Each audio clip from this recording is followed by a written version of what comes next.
welcome back to the Freak Show. Bumpy McSquigums here. I want to thank you all for joining me as I continue with my Let's Play of Pillars of Eternity. We are going to go and deal with the resting. We're going to rest. Then we're going to go deal with whatever's going to happen here. What is he doing?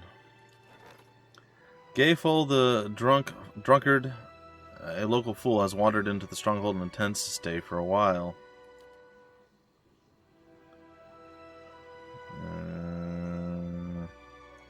Guess I could just pay him off. 75 is not too bad. How long is it? It's 4 days.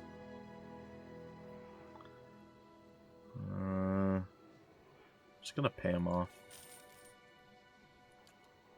Not that big of a deal. How far are we from completing this? 19 hours. That's not too bad. Alright, let's go and take care of whatever is going to go down here. I'm actually going to do this on my own. As you reach the edge of the bluff, you recognize the exact location from your vision of Persak.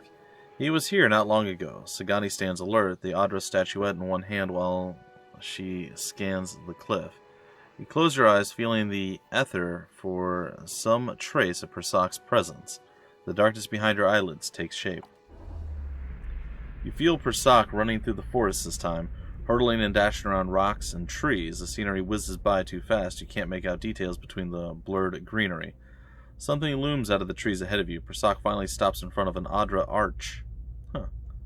I know where to look for next for Persak. Do you recognize a natural arch made of Adra? I know where to look. That one. Second. They got something like that out in Ir Glanfath, across the water from Twin Elms. Well, I know where to look for Persak next. Then I'll follow. In these visions, I don't suppose you're getting a sense for who Persak is now. She shoulders her bow. I get the sense of someone who's bold, adventurous, and still a leader of Kith. Someone who appreciates the scenery. Sagani chuckles. Nothing against these stuffy forests, but you haven't seen the southern lights over Nasatak. At least we're getting closer. Seems like we've made more progress together than I've made in a year. She shrugs. Well, what was he like? I thought we already did this. I thought you knew Persak. What are you hoping for? What are you hoping for? That one. Someone who'll give us soft beds and a hot meal when this is over. There you go. I talked to everyone in Masuk before I left. I heard that he was a strong leader, a dependable builder, a caring grandfather, a wise elder, a generous neighbor, a cunning negotiator. She kicks a pebble over the cliff and watches it plummet. She shrugs. Might as well be one of those impossibly perfect heroes from the Adiri epics. He was probably all of those things at different times. People remember the things about him that matter the most to them. He's probably all those things at different times. The odd thing is, many in Masuk weren't much older than me when Persak passed. And yet everyone wanted to make sure he heard about something in particular. Our trade with the Amawa.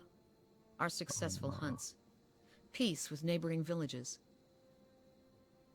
That's close to what I say, Almawa. Yeah, that's okay. I'll try to keep that in my mind, guys and gals.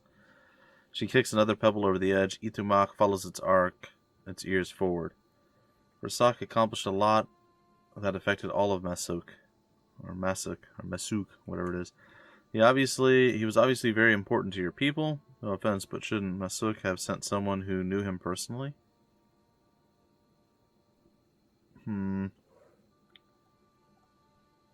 We'll go with number one. It just seems odd that so few of us remember him beyond the things he did for the village. Most of his family members, the ones who knew him, are in their twilight years now. And Persak was too busy to spend much time with his younger relatives. Itumak yawns and impatiently nuzzles her hand. I see. It seems like the legacy he left his family would be more important. He changed your village. That's worth remembering. Perhaps this is less about him and more about helping your village move on. There you go. Perhaps you're right. Her brow creases, but the black paint obscures the look in her eyes. Enough chatter from me, or Persak will find himself a new body before we even get to this one. Wait, I need to discuss something else first. What's on your mind? To know about your homeland, tell me about Itumak. She scratches behind his ear. A good hunter, but not much of a talker, and that's been fine by me. When we hunt in Nasitak, we almost always bring our foxes with us. They help us track and flush game, and they're fearless defenders against bears and snow leopards. Clever Itumok has always been my favorite. He wags his bushy tail. Alright, that's fine. Alright, let's move on. Find the Adra Arch in the woods. Alright, cave time, folks. You guys ready for us to get completely slaughtered by cave things? Hey, not bad. We only lost 50 this time. We earned 1,000. Alright, grappling hook. You fasten your rope to the rock and descend. Suddenly, a strong gust of wind whips it across the bay. You struggle to hold onto the rope as the breeze tosses you around. The wind picks up and knocks a player named Gus into a wall. Player named Gus loses the hold on the rope and begins to plummet. Oh, that's not good. Without hesitation, grieving mother reaches out and grabs a player named Gus. The weight wrenches the grieving mother's shoulder, but saves a player named Gus from certain death. Moments later, the gale subsides, and you make your way to the mouth of the cave. Well, she's got a hurt arm now. She's been like the greatest thing ever. I'm so glad that we have her. We've discovered a cave. There's no way this ends well. I'm terrified of caves in this game.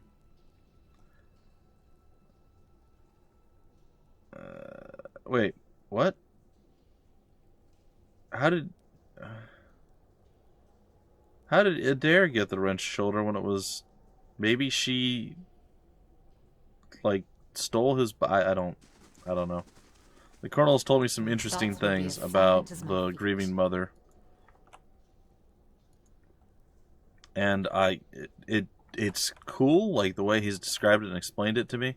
It's cool. I find it hard to believe, but at the same time, it is a pretty neat and interesting concept, so it might not be so bad. What the heck are those? Hopefully nothing that's going to murder me. We are going to be fighting in some enclosed spaces, though. Gosh. Oh boy, howdy. I need you to make some space. Hi. Okay. So we're here. They're not going to enjoy that very much. I'm going to do these things.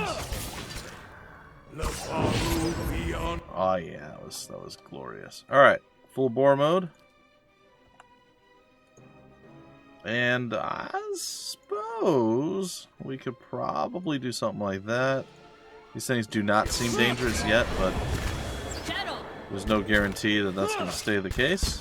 Alright, I'm getting hit a little bit here. Go ahead and do that. I think I'll probably use this as per encounter. Alright, what else we got? We got another one of these going for us. I'd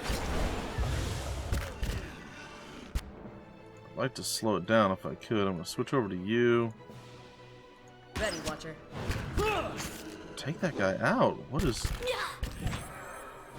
There we go. I'm like, what is the deal? Man.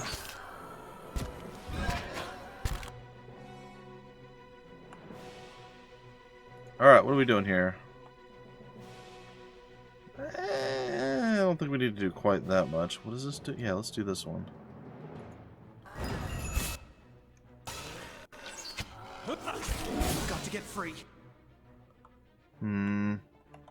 I don't want to waste any additional healing or anything, but at the same time, we have a lot of choice. Can maybe I knock this guy down for Itumok? I don't know. Hey. I've reached. Yeah, you have kind of reached your limit, haven't you, buddy?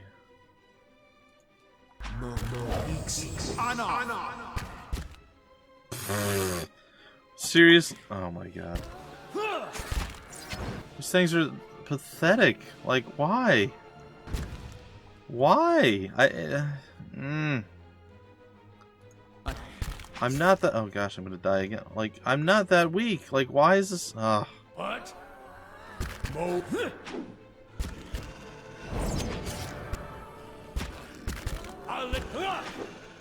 And why am I so bad at, like, hitting these guys? You're not good. Are any of you attacking? You're literally all standing there, except for one.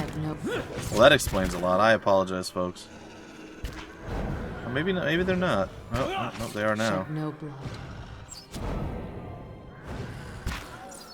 I just don't understand why that's... It's fine. Both of us have a wrenched shoulder. Just makes us better. Yes? It's a bonding experience. I figured I would fall just so Adair, aka the grieving mother, wouldn't also have to suffer the painful wound without, you know, assistance. Okay, there's a ring of wizardry. That sounds useful. Well, it's fine. We're gonna have to rest from the other shoulder injury anyway. It's not that big of a deal. It's just frustrating. Like, I shouldn't have gone down there. Let's see what the ring does. I'm gonna assume it's in our thing here. It is. Alright, let's close that out. Ring of Wizardry. +2 first level spells and +2 third level spell uses. That is really, really good. Oh, Aloth! Guess what I've got for you, friend? Yes, I know. It's quite lovely. Well, that should help tremendously. Also, let's actually fix this book now that we have additional spells that we can throw into the mix. I would like to see our first level spells. Is there anything that's better than the choices that he has to start with? Like, I don't like that. So that's a touch thing, right? Yeah. I'd like to get rid of that. Maybe Spirit Shield. No, I think I'm going to throw that one in there. Okay. And then for level 2 spells, I mean, it's possible that we can do Binding Web. Shield around the caster, suffusing them with bonuses to... That's not bad either. What is this? Shrouds the target's vision in total darkness, blinding them. That could be useful. Does that have an AoE, I wonder? Not in Grimoire. Kind of want the... I'm going to go with the web. I'm going to go with the third level spells. And then we only have the 3. Okay. We should be... I think when we level up again, we should be getting the 4th level spells. In theory. I'm also expecting us to be able to get more than 4 in a book, but I don't know. And we'll see how many spells we can actually cast here soon. Oh, he's only got regular... Okay. What does that do? Yeah, why am I not wearing this? Because you're dumb. Actually, what happened? How did I switch that on accident? He should have been wearing that all along. Oh well. Like, that was his armor. I don't know how it got swapped. I must have done something at one point where I moved something when I shouldn't have. It's fine. What is this? 3 damage, and we get 3 sunbeam per... Everybody has something, right? What does this one do for you, buddy? Max endurance bonus? How much max endurance bonus are we talking?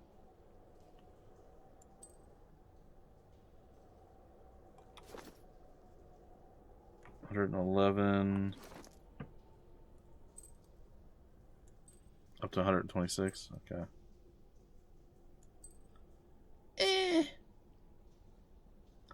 I feel like whatever that other thing was that there it is. I can't seem to find. It's probably better. I don't know.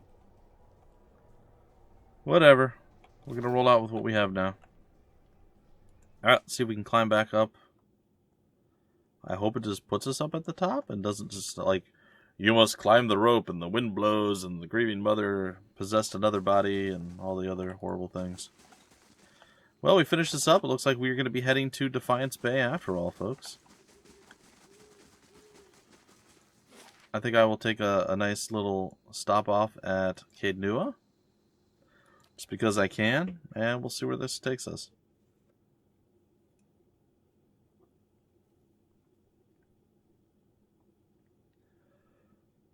I know I do a lot of backtracking to Caed Nua, and I'm sure and spirits in this place have begun to heal. I'm sure I don't need to do that as often as I am. Tax collecting's really good. Man, look at all the money we've got. Oh my goodness.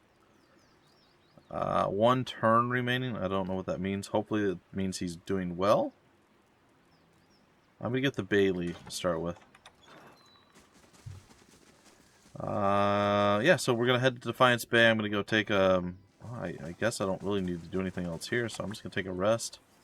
Real quick, we can have extra perception bonuses. We can have survival, athletics, and constitution. I like the idea of athletics and constitution.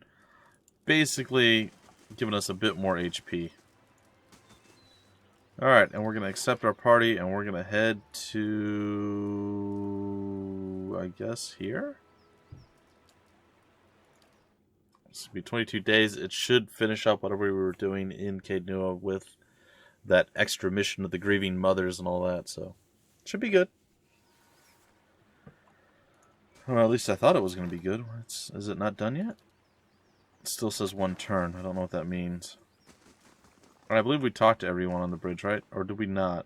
No, I actually don't think we did.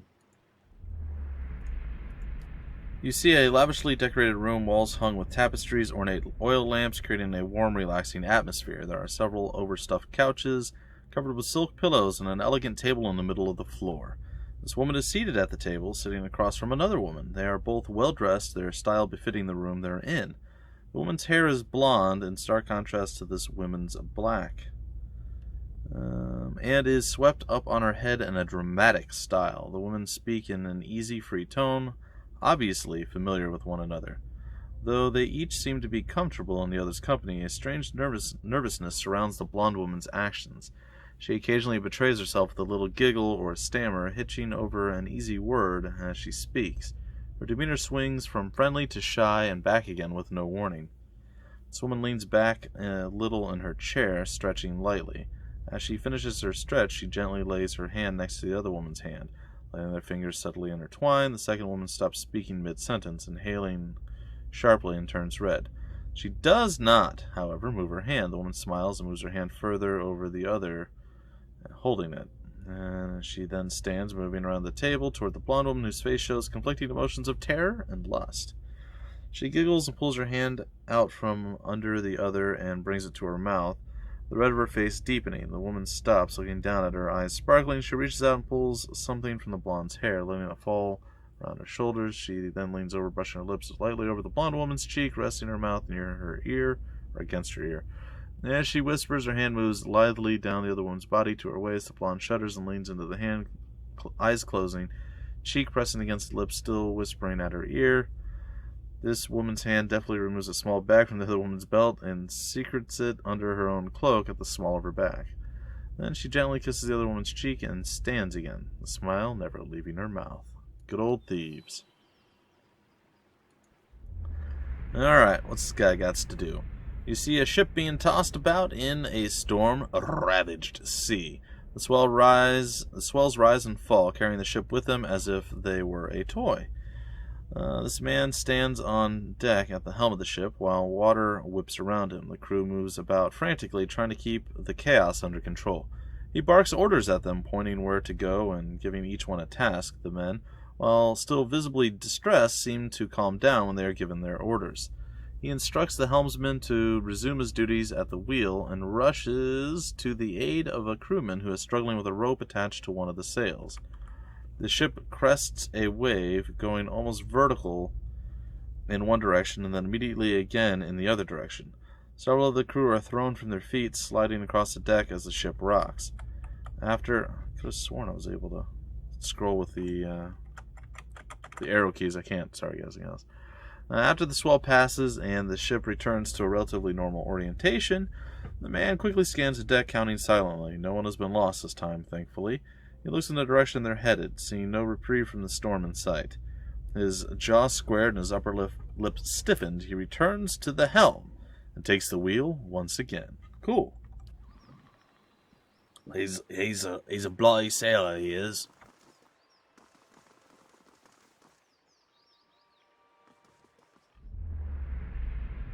Alright, I think this is going to be the last of the soul people we talked to on the bridge, and then we're going to go do something else. Alright, let's reach out for the soul.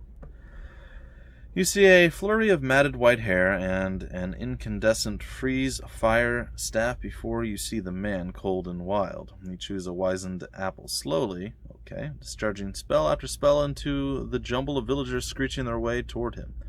Cold flame vents from his nose, and apple seeds shoot out the side of his mouth as he saunters forward. Ignoring arrows and curses alike, a deliberate twist of his staff and a bullet of force glides through the torso of one assailant. And another. A roar blisters his throat as he launches himself into their midst, tearing into their essence with his staff. A pleading hand reaches toward him and quickly falls, ignored. Silence takes hold as the tattered man gains his prize, or gathers his prize. A basket of fresh pears. He hums as he eats. Pears are worth murder, so, I get it, man. I get it. Oh, well, that's convenient. That was literally the last of the... Okay, perfect. Okay, we're going to Copper Lane, ladies and gentlemen. It is the first time entering Defiance Bay for this guy. And it could be fun. Could be terrible. I don't rightly know. I just assume that this is going to take us a good 10, 15, 20 episodes to get through things in Defiance Bay, and I don't know that a lot's going to happen. However, we've more or less exhausted... Defiance Bay, the city at the heart of the Deerwoods Revolution, now seems on the brink of another. Refugees line the streets, homeless and hungry, displaced by White One's legacy, hoping for relief within the city walls, and finding none. Dissidents congregate to protest and to heckle, calling for an end to animancy and the ouster of their duke. The city's militiamen cast fearful looks as they patrol the streets, their hands trembling at the hilts of their weapons. The capital of a country that had not long ago incinerated a god now appears to be a spark away from sharing the deity's fate. Well, that sounds bad for them. Okay. I was saying that it's going to be a bunch of episodes where we're probably just going to be doing storyline advancement. I don't know that there's going to be a lot of battling and combat and gameplay. So, that's kind of one of the reasons I put it off as long as I did. However, I could have probably counterbalanced that a little bit with doing a little here, going out and doing some of the exploring. I did that already, but I did a bit more exploring than I intended initially. So, there's a cat! Kill it! I'm kidding, don't kill the cat. Eat it. Alive. No, don't eat it alive. These days, it's so rare to find folks who'll do so much for strangers. Okay. Like steal their ripple sponge? Those walls surround the whole city? These animancers have brought divine wrath upon us. Blah, blah, blah, blah, blah, blah. Nobody cares. Alright, protester, protester, protester, protester. Commoners. Oh my gosh, there's so many commoners. Well, welcome to Defiance Bay, ladies and gentlemen. It is a place I have never seen.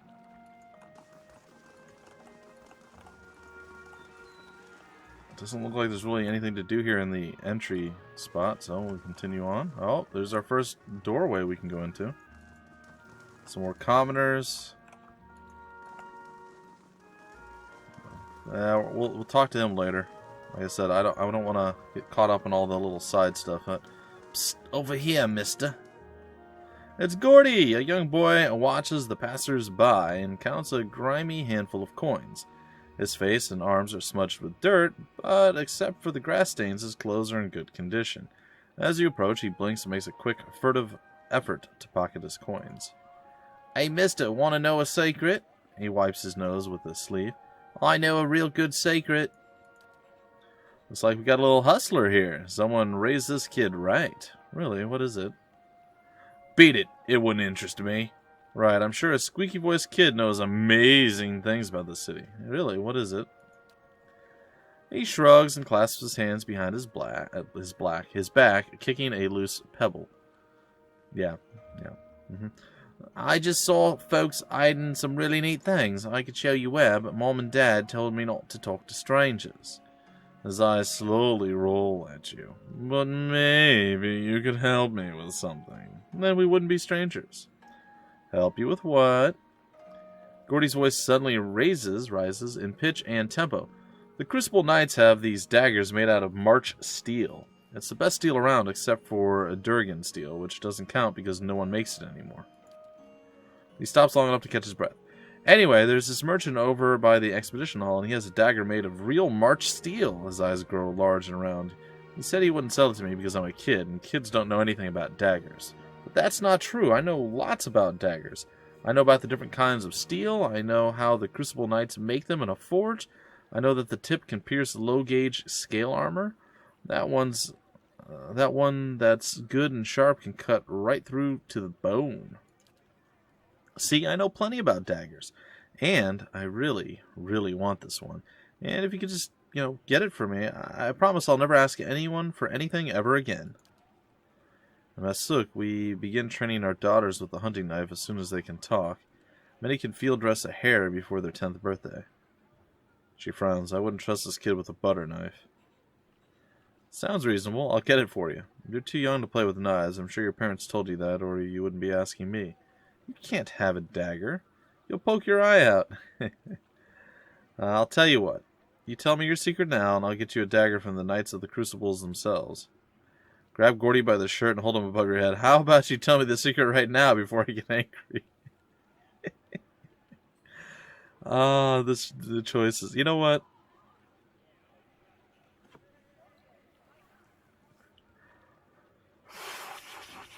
I don't know. I don't know what to do. You know what? I'm tired of people taking advantage of me. He burst into tears, stuttering through his sobs. Yes. Is that really necessary, a player named Gus? He's fine. He's got to learn the hard way. He shouldn't keep secrets from people bigger than him. Well, one of the actors hid something under a loose stone near the theater. Hurl Gordy to the ground. Don't try anything like that again, or you'll see what grown-ups can do with a nice, sharp dagger. See? That wasn't so hard. I'll set him down. You set Gordy down and he turns away from you, hunching forward and trembling with sobs. I'm a terrible person. I'm sorry. I think he deserved it, though. I think most people would agree that he deserved that. Wow, this place is actually as large as I was... Hey! Skulls for Mother. Somewhere in the blah blah blah. We already read that. Kana explored the ruins of Ibril's well extensively and found a wide array of dangers in the ancient city's crumbling homes and palaces. Though the had always been hostile to outsiders, Kana was able to speak with them and realize that they were being mentally controlled by someone else. The source of the increased attacks was an Orlan cipher. Ooh, he's a cipher too. Oh, sorry. The Grieving Mother is. He's a chanter. Who had been disowned by her father and subsequently banished from the twice-split arrows. Especially skilled at mental domination, the cipher was using her children to make a small fortune on unlucky travelers. However, once Kana drew her out into the open, the overconfident cipher was quickly defeated. In the cipher's lair near the heart of Ibril's well, Kana discovered a grisly treasure, a necklace the formed from the teeth of the Orlan murdered family. Sorry, the Orlan's murdered father, not family. Alright, we got a bunch of experience, we got some money, and we got a teeth necklace. Oh. Yay, that's just lovely. Thanks for that, I guess. Maybe. Yay.